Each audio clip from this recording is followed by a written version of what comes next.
Hi and welcome. In today's video I'll be showing you how to fry plantain tostones, also called or commonly called tape in Cameroon. For this you can either use ripe plantain or unripe plantain. However, this is my fave. Unripe plantain is my fave due to how crunchy it is. However, you're going to proceed to cut the desired quantity of plantains. So this is my desired quantity.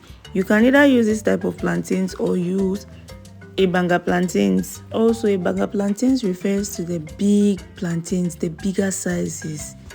They are very big. Now you're going to proceed to peel your plantain and cut into halves.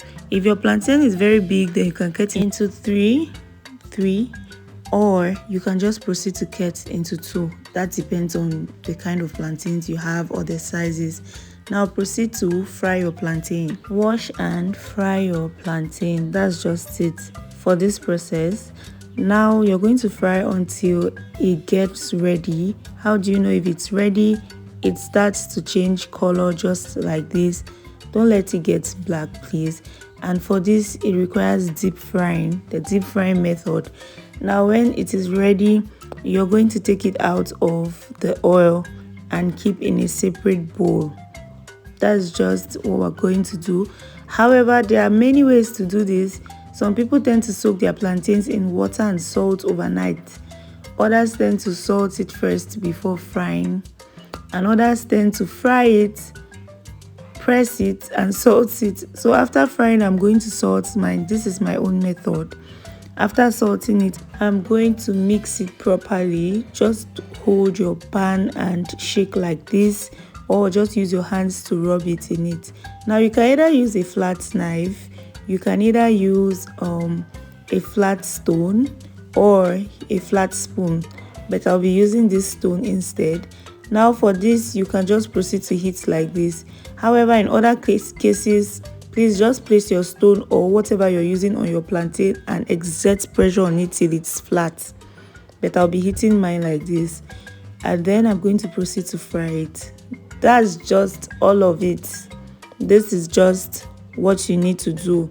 This is sold in Cameroon in most restaurants, and most times you get to buy them on the streets with grilled chicken, grilled fish, fried eggs, stew, vegetable. People sell them like this, so you can learn to make it at home as well. Now you're going to fry until it's crunchy, but don't let it get burnt unless it's going to taste bitter. Now when it starts to look like this, it is crunchy. You touch, you get one, you try out, you're going to take it out of the fire. So we are practically done. Thank you guys so much for watching, and please do not forget to like this video. Do not forget to subscribe, turn on your post notification bell, so every time I upload a new video you can check it out. You can equally go to my playlist on Cameroon food, and you're going to find videos like this which you will love. After frying and everything, we are just going to serve, and I had mine with chicken, mayonnaise and pepper. Thank you so much for watching. In another video I will show you how to make it using ripe plantain. I get most times it turns out soggy. However, in that video it won't turn out soggy. Thank you again for watching, and I'll see you in the next. Bye.